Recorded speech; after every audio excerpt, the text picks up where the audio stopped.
Good afternoon, everybody. My name is Ann Dolan. I am the president and founder of Educational Connections. And today we're going to talk about how to supercharge your child's executive function skills, not just to finish the school year strong, but also to improve these skills over the summer so that your child can go into this new school year in the fall feeling really confident and on top of things. Now, at this time of year, everybody's feeling a little bit tired. We're in the home stretch. Kids' attention and their motivation is waning. And for us as parents, we're feeling like we just want this to be over.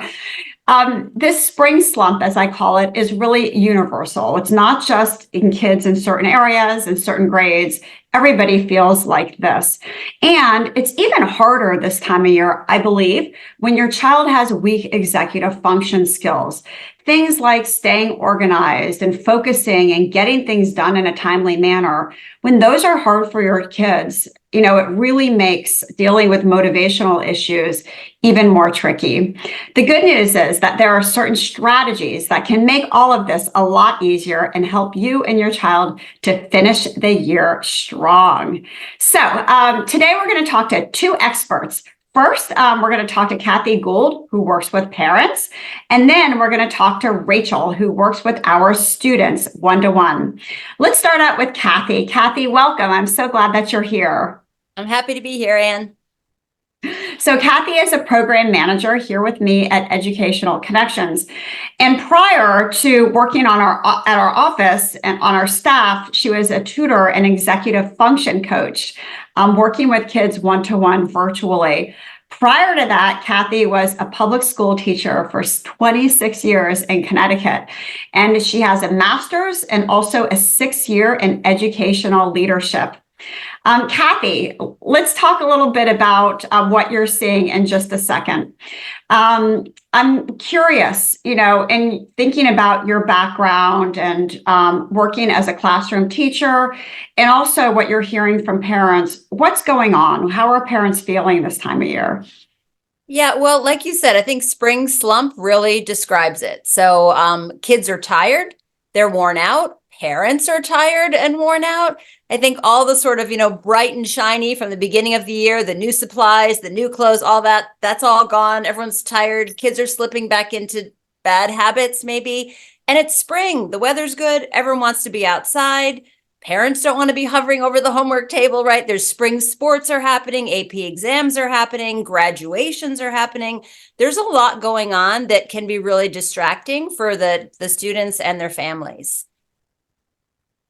So what are the issues that many parents, and I know you're in a unique position, not just to talk to, people in Virginia, but you talk to parents across the country of all different ages. What are really the issues that you're hearing when it comes to executive functions? Is it things like overdue work? Is it motivation? What's happening? It's all of the above, Anne. So I talk to parents all day, every day, and I would say that the topics fall into sort of 3 different buckets or, groups, if you will. I talk to parents who say we have a new diagnosis of ADHD and, we're looking for some help with executive function. We need help navigating this. And those parents are saying to me things like, my student is very bright, very capable, but they're so disorganized, or they're having trouble keeping track of their assignments. A lot of the parents say they don't know how to study. They have no effective study skills. Then I get on the phone with parents who are sort of in what I call the uh-oh phase. And these parents have moved along to a situation that's a bit more dire. So their student maybe is 8, sometimes 10 assignments behind. The student is losing motivation. The parent feels the student's not putting in enough effort. They're starting to lose their confidence. The self-esteem is dropping. We're starting to have a rough dynamic at home because mom or dad are having to play homework police and child pushing back. And that gets into what we call here at EC the doom cycle, right? And it seems like there's no way out. And then students often shut down when that happens. So those parents are really concerned when they call. And then I think my last group is families whose child is transitioning from one grade level to another. So for example, parents of elementary school kids are calling and saying, okay, they've been with the same teacher in a one-room setting for a long time, and now they're moving to middle school. They're going to have 5 or 6 teachers. They're going to be in 5 or 6 locations. Assignments are going to be posted in different places. They have to figure out how to use a locker, right? So there's that's a nightmare for a student with executive function issues.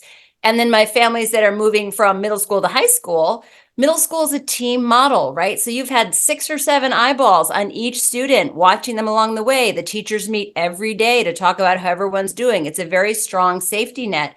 When students launch into high school, that safety net is not there to the same degree. And parents are sort of looking at their child and saying, oh gosh, I don't know if they're going to be able to do this independently when they move up to high school. And then the last group is kids that are, seniors in high school. They're heading off to college.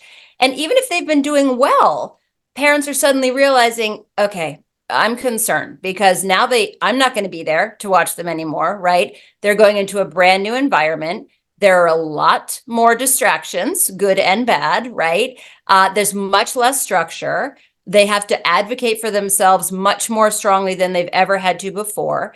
And so those parents are concerned that these students don't have the systems in place that they need. So all of those people have different needs. And then when they talk to me, we figure out, let's customize a plan of support that's going to work best for your child and where he or she is at the moment. So it sounds like you're doing a lot of strategizing and making recommendations and figuring out a good fit. Yeah, it's actually very customized and, per student, per grade level, per age, et cetera. Thank you, Kathy. And I know you've experienced this as a parent too, with your own son. I have. I say to families that I have lived this as a mom, as well as an educator. And my oldest, who's 29, has ADHD. And he tells me that my whole career is based on him. He says, I learned everything I needed to know about ADHD because of him. But it does give me a bit of a unique lens because when families call in, and sometimes they're really frustrated or fearful, I can relate. I know what it's like. And I always say to them, I promise you there's a light at the end of the tunnel, but it takes some intervention along the way to get there. Thank you for your insight, Kathy. I appreciate it. Thanks, Anne. All right, let's switch gears and talk to Rachel. Rachel, are you there? Yeah, I am. Awesome. I'm so glad you're here with us this afternoon. Let me share with everybody a little bit about your background. Rachel Moss is an executive function coach with us here at Educational Connections. She also has another role at the company in that she's in charge of our professional development for our coaches. She's a former classroom teacher at the high school and the college level, and she has a master's degree in literature and another master's in secondary education. There you are. Yeah, my video was locked for a second. Thank you so much for fixing it. All right, I started to freak out for a second. All right, Rachel. So we heard from Kathy a little bit about how parents are feeling, and she mentioned a lot about executive function. And I think, when kids have difficulty with executive functions, as I mentioned earlier, it makes this time of year so much harder. So let's start out by talking about how, these issues we're seeing with kids ties into executive function. Yeah, I love this like graphic organizer that we have here for everybody because it really allows us to see how these different components work together. And if we think of these gears like our brain, right? When we're in like the spring slump, none of us are firing on all of these. Like I know in my own life, I call my situation weird car right now. I'm not organized there. I haven't set a goal to clean it out. I am not prioritizing cleaning it out. I'll just move the coat that I wore 2 months ago out of the way and set my purse down. We're not maybe focused on finishing things, and we're not really self-checking with some of the things that we generally do. This is a time of the year where we're kind of burnt out. Now, if you are a kid who has executive function challenges, who is generally not good at organizing to begin with, or setting goals, or prioritizing things that need to get done, it's like these gears just get stuck. And I do see this in the sessions that I have with kids. Yeah, for sure. And you can see how, like, if any one of these, is kind of out of joint, the whole thing can fall apart for kids. Mm-hmm. So when students have these issues, there's ways to support them. There's certainly school resources like the guidance counselor, a teacher. If your child has a 504 or an IEP, the case manager. Sometimes parents will seek the support of a therapist, especially if there are mental health issues that collide with executive functions. It's not uncommon. And sometimes people will seek out a subject tutor. So a subject tutor is an educator who specifically works in a subject area. Think a math teacher, a math tutor, a writing tutor, a chemistry tutor. So it's more specific to the subject. So if you see that your child has some executive function weaknesses, but they're doing very, very poorly in math, that might be the first line of business, is getting them out of that situation with math. And so it might make sense to have a subject tutor for the math issue. But for many, many students, it's really an executive function coach who specializes in helping students with these issues that can make the greatest difference. And so let me share with you just quickly what a coach does, because a lot of times parents say, what is that? I don't get it. Is it like a tutor? But our model is all one-to-one and it's virtual. I've been doing this for a long, long time. I've worked with kids in person and virtually. And honestly, the in-person isn't that important when it comes to executive functions, because so much of what kids have is online. So we find it works beautifully with students. It just has to be one-to-one. So we work with students to build skills, and that's what an EF coach does. Certainly organization, which we're going to talk about in a second, planning, focus, just overall managing time, setting priorities, which we'll also dig into. And then the parts we don't always think about much, self-awareness, and even emotional regulation, those are all executive functions. So, you've seen this at home, the student who has a very low threshold for frustration. Anything that seems even somewhat difficult, they lose it over, or they want to quit. Kids that, have meltdowns or are upset easily. That all has to do with emotional regulation. So let's start with the organization piece of it, Rachel, because my experience has been as a teacher and a coach that this one part is pivotal because it really impacts you across all the subjects. Tell us about the 4C strategy that you use and all of our coaches use for kids. Yeah, I love that you said all of our coaches, because I work with so many coaches on our team, and this is one that everybody is using in the sessions. And I love this graphic because this is a cycle. And the last step of it is continue. So in sessions, this is a continuous process. And this is something that kids can use with the physical backpack or their digital files. I work with kids who are in high school and who are in college. And sometimes clean, the first step, means get everything out of the backpack. Every piece of paper, every little pencil. Sometimes the clean step means, okay, let's open up your Google Drive and see what's in there. Then we move on to customize. In the clean step, we get everything out and we decide, do I need to keep this or can I get rid of it? Sometimes kids will be reluctant to fully toss out things. And I will always counsel something like get an Amazon box or a nice grocery bag and put those papers that you think you need to get rid of in there. You can always toss them at the end of the year, but that clean part allows them to determine what do I need and what do I maybe not need. When we get to customize, it's really what works best for the kid. So we want to make sure that kids are having systems that work for them. For some kids, it's a series of binders. For other kids, it's having a couple folders. In Google Drive, you can customize organizing by, different classes that you're taking in college, or organizing by different sorts of things that you're doing, whether it's for school or for, a job or something for some of our older students. And this leads into categorize. So not only are we saying to kids, okay, what tools are there that work best for you? Maybe it's a binder, maybe it's an accordion file, but what categories does your work fit into? You can categorize by class. You can categorize by notes versus homework, notes versus papers that you're writing. And so kids can come up with systems that really work for them. And then to continue the cycle, especially in our sessions, it's very easy to do a little check-in. Hey, I can see that, that big paper's turned in. We have maybe 10 minutes in this session. How about if we do some 4Cs right now, organize those notes, organize those papers in your Google Drive, and kids also will make a goal with them to do this on their own. I know that you see me once a week, but what's another night that you can clean out things on your own? Yeah, you're right, because that is really the key, is that continuous part, for sure. Mhm. Okay, so certainly organization is an issue, but so is focus, as everybody on this webinar knows. It's even harder now for kids to focus than ever before. So how do you work with kids so that they can come up with their own design in a way? I love the productivity planner that we use in our sessions. This is something that I use with students all the time.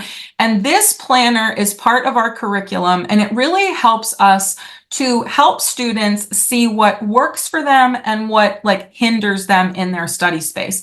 Because so many times we want to incorporate things into that learning process that make it a little bit more motivational. Learning itself is such a wonderful and pleasurable process, but sometimes if you don't like the subject, you'd rather do anything other than study physics. You know what I mean?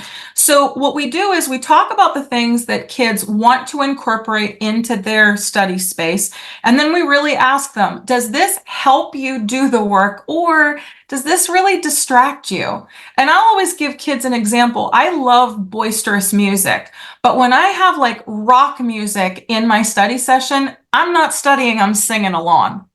However, I'm somebody, you can see one of the things on there is fidgets or a stress ball. I'm a person who knits, and if I have to listen to a lot of information, if I have my knitting and engage my hands in that way, that actually helps my focus and really helps me pay attention. So we can talk to kids about these things and create a plan that's best for them. I really like that because it's really what the child comes up with, instead of saying, Yeah. you need to do it this way, or no music for you. Yeah. In these cases, the student is usually pretty self-aware, and if they're not, asking the right questions can get them to that place. Yeah. All right, so organization, focus. Another issue we hear from parents all the time is, my child doesn't really read directions. He glosses over things. He doesn't pay attention. What is a strategy used to help kids to understand directions? This works with any age of student. What you see here is a middle or a high school example, but really you can be in second grade and use the read, analyze, synthesize strategy. So here we have some directions. This is probably what a lot of parents have seen on their kids' work, a paragraph with all of the things that you have to do. This could be from a history class or a literature class. Write a 2 to 4 page essay about a topic relating to our study of Julius Caesar. Choose a topic and have it approved by April 29th. You must find 2 sources in the library about your topic. You must write your paper using your school computer and turn it in via Google Classroom. The deadline for the paper is May 17th. I just did step 1, which is read. Read it aloud and read every single line. Now we can move on to step 2, which is analyze. And for this, we simply highlight, and you can do this, digitally on a Google Doc with the highlight tool or with a physical highlighter. Have the student highlight the portions of the directions, and they will be smaller, that say exactly what they are supposed to do. And you can see those here: 2 to 4 page essay, Julius Caesar, choose a topic, the date for approval, and all of the things that they have to do. From there, you take those highlights and you make a synthesized list of steps. And for this, the student will put them in the order that they need to be done. So first they have to choose a topic. then they have to have it approved. For older students, it's also a great time to get out a calendar or a student planner and have them use some of those backward planning skills to put everything not only in this checklist, but also in another document that'll give them some accountability and some help to know how many days they have to get things done. Do you also work with students to put these important dates and even self-imposed mini dates into their calendar? Yeah, so especially for old, and I know that a ton of our coaches do this. We'll work with students. Some students want to do it on a physical calendar. Some students want to do it digitally. But in the session, it's so easy. Okay, open up your Google Calendar, put these things in. Or I see you have your planner there. Pick out your favorite pen. Okay, everything's going to be pink for this project, and write everything down. And it's also a great way, working with kids in that manner. We as coaches can provide that extra little bit of accountability too, because we coach them through this process. And part of this process and just in general, estimating time is a really important skill. And I would argue that it's probably one of the most important skills as kids get older, the ability to say, it's going to take me about this long to do this and be accurate around it. How do you help students to estimate time? This one is also, it's very hard for students because sometimes they'll look at things and they'll only look at part of it. The example I always give is the older kid that was like, it's only going to take me 2 hours to type up this paper. It will, but you haven't read any of the sources for it, and that's going to take you 6 hours. So sometimes they're only looking at part of it. And sometimes it's just really, hard to figure out, how long does it take me to do math? A very simple strategy that you can use is to estimate and then check. So the student will say, I think it's going to take me about 20 minutes to do these 10 math problems. Then you use a little timer, set a timer for those 20 minutes. Allow the student to just work, not like racing the clock, but how long does this work take you? And then compare the original time estimate to how long it actually took you to get it done. Now the student can make a better decision for a future set of work. You know what? It didn't take me 20 minutes. It actually took me 30. Now the kid knows about every 10 math problems takes me a half hour, and they can make better decisions. Yeah, super important. Thanks for that, Rachel. Mm-hmm. All right, so let's get into prioritization. What does this mean and why is it important? So sometimes, and this is in my experience as a coach, sometimes kids are prioritizing based on, what they like the most. They love physics class and they do not like that stupid art history class they have to take, right? So all the physics will be done, and then there will be a bucket of art history that needs to be done. So one of the things that we do is we give them things that they can look for that will tell them what the priority is in the class, even if it's not a class they like the most. So for example, look at the point value, look at the deadline when it's due. For some students, it's hard to figure out, well, I have a test and I have a homework and they seem to be on the same day. Well, that test is going to be worth more points. Tests will have a higher priority than homeworks. Projects with multiple steps, think like a research paper or a science project, more than tests. And then also teach them to look at the units that they're learning in school. You have a whole bunch of stuff that you're doing about the Civil War and history class and one little shrimpy assignment about how to read a letter. Let's get that big block of stuff about the Civil War done. I have students in my sessions who now, after working with me for about 4 months, and some since the beginning of the school year, they will come into the session. Okay, the top priority today, Rachel, I have a test to study for. Now, I do have some homework, but I got to study for that test first because it has so many points. But I want to check in on my homework because I'm going to get that done too. They really will use these metrics to come up with their top priorities when they're doing their work. Thank you, Rachel, for that. What an important skill for kids to learn. Kathy mentioned in the very beginning that one concern parents have for this one bucket of kids is a lot of overdue work. It's kind of accumulated probably in the subject they don't like, as you mentioned, and now they're kind of up against a wall as we're nearing the end of the year. How do you deal with overdue work? Yeah, this is something that we do see as coaches, teachers, parents this type of year is these assignments that are overdue, and they cause a lot of stress. I talk to students about good, better, best. A lot of times we tell kids, well, you need to do your best and turn in your best work. And that can mean that the work has no stress attached to it, that you have all the time to do it, you can turn it in on time. But good work really means work that is, it may be a little bit late, it may be makeup work, but it shows your effort and it shows what you know. It's okay to turn in good work. It's okay to turn in work that is a little bit late. It's better to turn in work that isn't so late, but good work turns into graded work. And that's so important for us to unpack for students because sometimes they will get bogged down by the fact, oh, it's late, I can't turn it in, it's not good. No, it is good. It would have been better if it wasn't late, but let's get that work in and have it reflect how smart you are. And we can also use those prioritization things. Okay, when was it due? How many points is it worth to get the work turned in? Sometimes students will be reluctant to turn in work. It turns out that they don't understand what they're doing. I had a student recently who had a 15-page AP bio packet that they were not turning in because they did not understand 2 questions in the 15 pages, and it was quite overdue. We decided to put notes in for those 2 questions, talking to the teacher. I am so sorry I didn't turn this in. I was embarrassed that I didn't know this stuff. Lo and behold, the kid not only gets the work graded, but the teacher reaches out to the student and makes time to meet with that kid to reteach those concepts because the kid was so nervous about not understanding. There are always advantages to turning in the work.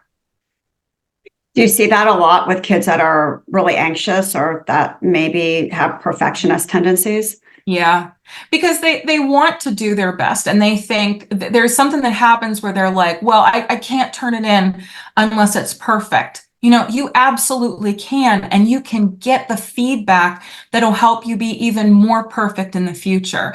And having that success, even when they're anxious, even when they're kind of behind the 8 ball, is so rewarding for them. Yeah, I agree with you, Rachel.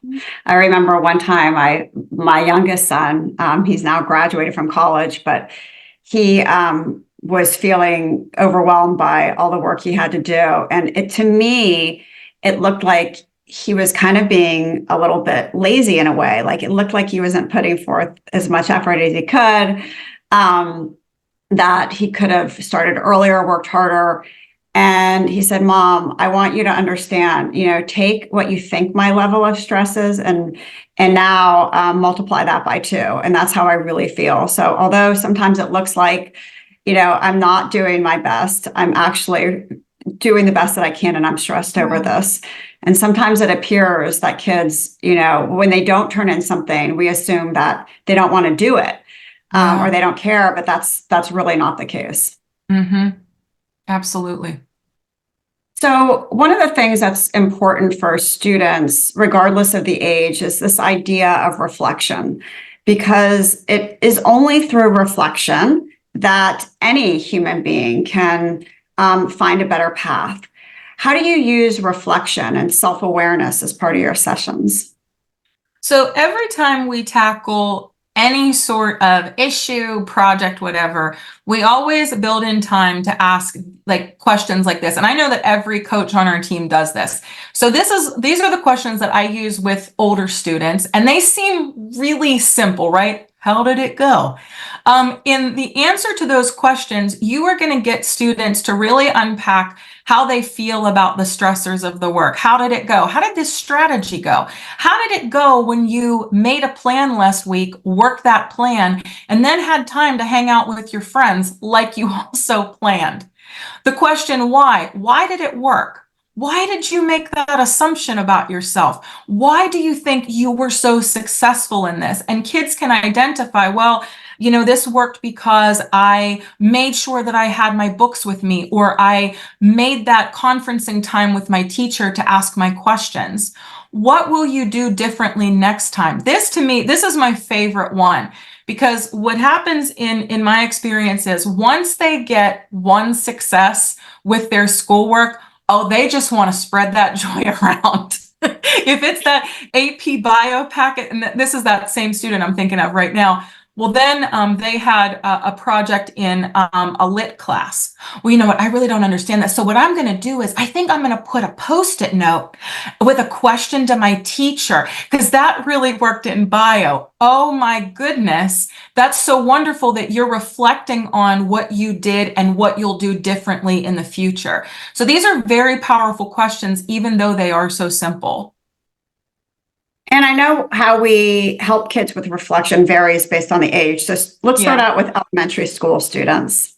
Yeah, I love this because this is a little bit more like choose your own adventure, where we give, and I have to say too, there are some times where I'll have a student who is very anxious about something or is having a hard time expressing themselves. These little emojis really help to encapsulate like the stress feeling, like I'm feeling confident, calm, I'm kind of iffy, I'm really stressed out about it. And these are great for younger kids. So for younger kids, they can also determine, okay, why did you like or not like this strategy? So, they could like it because they got a better grade, but they could be kind of iffy about it because it took more time than they were used to. And then again, we have that third question of what are you going to do in the future and why? These are great ways to start a conversation, but then younger kids will often just take off and, have their own thoughts as they are using this little metric. All right, so let's talk about older students. Yeah. So this is one that we use again from our curriculum. This is one where sometimes I'll have a student that they want to get more into it. And a lot of my older students want to like track what they're doing. Like they're very into like seeing I think all of them are, but I work with older ones more frequently. So that's why I keep defaulting to that. But they want to see like how they're doing. So this is a great way to have them reflect upon like the strategy that they used, how they think it helped them, and then how they feel about it overall. So this is another sort of choose your own adventure, but for older kids in mind. Okay, thank you for that, Rachel, and talking to us about self-reflection and why it's so integral in terms of growth. We teach these skills within the school year, but also over the summer. So let's talk a little bit about why the summer can be helpful to kids. Certainly less academic pressure, schedules are open. We can choose specific skills to work on, and there are projects based around the student's interests. So let's start out with, and I know you can relate to that, the less academic pressure. Yeah. Tell us a little bit about how the summer lends itself to that, how kids feel about working on something when they don't have 2 hours of homework left to do. Yeah, it can really allow them to work on things that they both need to do and want to do. So some students over the summer, they will really want to drill down into skills. I worked with a student last summer between high school and college that we worked on how do you take notes? How do you study if your teacher hasn't just given you a study guide? How do you plan out a week for yourself and get all of your reading and classes and everything in? We really got that student college ready, and then we were able to use all of those skills that we built up in that, more easy breezy summertime, so that when she hit the college classroom, she knew what she wanted to do. Some students will have academic projects that they are assigned over the summer. So I'm thinking particularly of like summer reading. In my experience as a teacher, kids get those assignments in June, they snap their fingers and it's suddenly August, the book is not read, the paper is not done. When I work with students who have those summer projects, the sessions create that space of accountability and also help them to really plan out what does it look like when I have to do this on my own? And then some students will want to do other things, like job applications and the like. So let's talk about those two things. So Yeah. skills first. Here's an example of a skill from our curriculum. Talk a little bit about this type of thing. So these are like some wonderful activities that we can use with students to build up those kind of skills. These are things that you can use with kids of any age, but the first one, the one that's kind of in the background, has some things that kids are looking for, like a Barbie with dark hair and then a jumble of images. This really helps kids to unpack, okay, so if you're finding the Barbie with the dark hair, you ask the reflection question, okay, what did you do to find it? Because you found that pretty quick. And then kids will identify, well, I was looking for a certain color or a certain shape. And now you can talk about how we have these like strategies and these like kind of formulas for things in our heads. And then we have like, the other one that you can see here, I have a strategy, I have a plan, is a great way to help getting kids into that planning mindset, to like think about like that they can create a plan or strategy for themselves and then work those steps. You also mentioned earlier, Rachel, about kids kind of choosing a project that they want to work on, Yeah. maybe finding a summer job, maybe getting their driver's license. How does that factor into executive functions? I gotta tell you, Anne, I think I personally can get a driver's license in any of these 50 United States working with our students over the summer. This is a big one, for certain ages. This is also one where the reward is so amazing, driving a car, right? However, the material to get you there is the driest, dullest, and the DMV websites, God love them, are terrible for kids. They're not motivating. So it's something that they want to do, but this is a great project that we often see in our sessions over the summer. So we'll plan out, okay, you have to read the book. How are you going to get people to drive with you? You have to schedule with that supportive and like responsible adult. There's a lot that goes into this, not just, what does the stop sign do? So it really unlocks for kids all of the portions of planning, not only getting the academics done, but then those like interpersonal planning skills, because you have to collaborate with others. Yeah, I was reading a study at the Rothman Institute about how working with students on projects and teaching executive function skills through projects is really such a valuable way. Yeah. Not just that they learn the skills within that project, but that doing that work helps them generalize it to other aspects of their life. And really that's what our goal is. It's great that they can do these steps to get a driver's license, but we want them to be able to think like this in other parts of their life for sure. So all of this means that the gears are in motion. Rachel, how does this all work together so nicely? Well, I think that when you give kids these types of experiences and they have these successes, it's like the Tin Man and the Wizard of Oz. It's the oil can that's going onto the gears so that they can move and be limber and see all of their potential. Maybe the stressor was really in organizing. Maybe they had so much to do, but they didn't know what went where. We work on that prioritization skill. They can get more organized and they can get those gears going. Maybe it's the process of getting started. Things aren't motivating. They don't know how long things will take. Any one of these can really help things to move better for kids. Yeah, for sure, Rachel. Thank you so much for that. Thank you. And if we can help your child get those gears moving, we're happy to do so. You met Kathy at the beginning. She's our program specialist in the area of executive function, and she's happy to talk to you. This is a 20-minute strategy call, completely free, where she'll help you dig into your child's history, educational history, and their habits. And along the way, if we can help you, great. And if not, you will absolutely get some nuggets of information that can make a big difference. So if you scan this QR code, it will take you directly to Kathy's calendar. All right, we're going to go to Q&A in just a second. And as a reminder, at the end, a survey will pop up. And if you would be so kind as to take that survey for us, it helps guide direction for a future webinar. I would so appreciate it.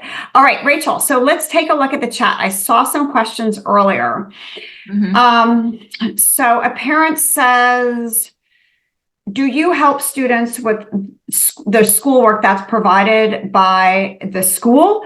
I fear that adding another place to look may make the problem worse. Or do you have your own platform? Nicole, we use the school's platform. So that's really what the student, where we need to see what the student is working on, and definitely not adding another platform. They have enough to do with, even within, say, Blackboard or Canvas or Schoology.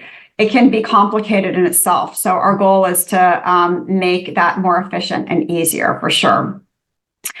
Let's see, what professional therapy type skills do coaches have when they work with defiant or reluctant kids?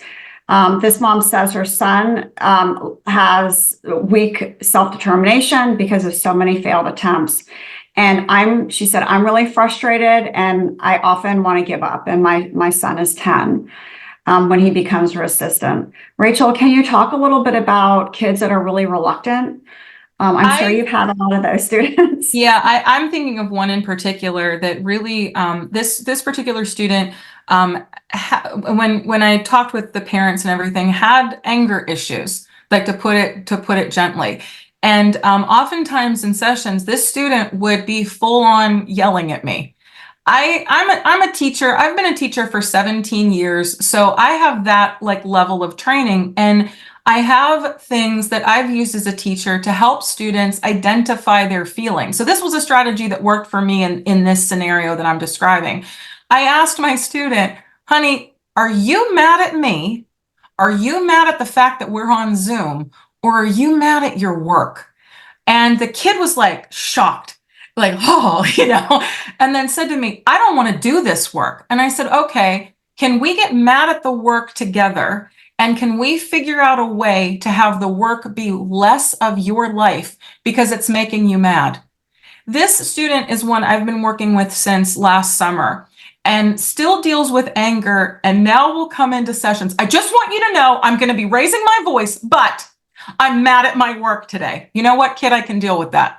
So I think that every single coach on our team, and I'm so blessed because I get to work with so many coaches on our team. I know that they all have those teacher bags of tricks. And so I can speak to mine, but I know that every single coach has those abilities to connect with kids and the strategies that work for them. Yeah, and to that point, Rachel, that's part of our job, is to be good listeners on that initial call and to figure out the type of personality that will mesh with each child. And because it is different, some kids are super personality specific. Yeah. And they, by just asking the question, what type of person has your child done really well with in the past? That question alone helps us to better understand, what kind of coach is going to work for that student. Rachel, Lisa asks, are there any fun planning apps that you can recommend? She said, I'd like to do something fun with my child with ADHD. I'm gonna be real with you, Lisa. I'm more of a paper planner person. However, I know that there are great things out there. My recommendation is always this: before you buy, try something free. So this would be my strategy. Get a paper planner. Make it fun. Have the kid color it, have the kid label it, and make it really theirs. And then make it into something that will be rewarding in like the physical world. So maybe you put stickers on it. Maybe you get a pack of like smelly colored markers to mark everything off. And then see if a planner is what connects with the kid. Because I'd have so many students on my roster, and these are older kids, of course, that they'll say to me, well, I bought this and I bought that and I bought the $40 Japanese planner and nothing works for me.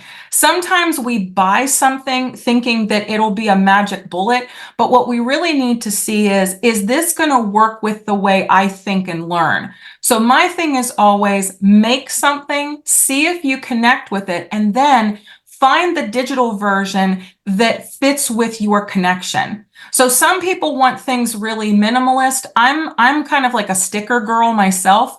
I want something that's cute, cuddly, glittery. So I know that there's stuff out there, but I would say try before you buy. I think that's really good advice because as parents, we all, do want something that is the newest thing, and we assume our child will like it if we like it. All right. So, Lisa just said the connection is the problem. Okay, he's 16. Thanks for the improv recommendations. You're welcome, Lisa. Yeah, is it okay if I could, because like now Yeah, I go feel for like it. I have more about Lisa. So I know that I'm of course I gave like, the washi tape examples that are mine, but there are a lot of things where they are like, if you have an older student, I would say too, still stick with something that is real. Because one of the problems with older students and getting those digital things is that you pick up the phone to check your school planner, right? 40 minutes elapses and you're just scrolling on TikTok. And I say this as a person that has 3 apps on her personal phone to keep her off Instagram. So that's another reason, like for older students, why I say make that connection in the physical world, see if it works, and then see if there's something digital. And I had a student once who was a junior, and she tried a lot of different things too. And her difficulty was just writing it down in the first place. And what she ultimately found that worked for her was it's not quite this size.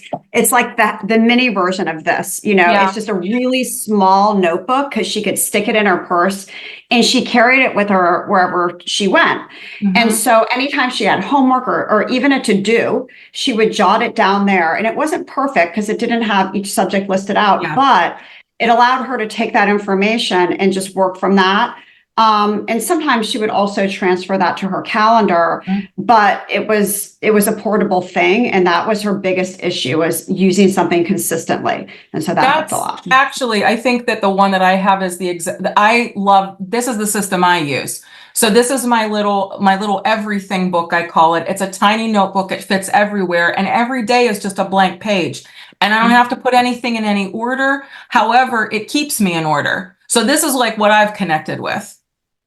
Yeah, I found the Yeah. same thing over the years, Rachel. I've tried lots of different systems, and to me, that's the easiest one for sure. Yeah. All right. Well, Rachel, thank you so much for being my guest and for shedding light on this super important topic. I appreciate you. And thank you, everybody, for coming this afternoon, for listening, and for supporting your kids. I wish you all the very best for the remainder of the school year and the summer. Take care, everybody, and bye-bye.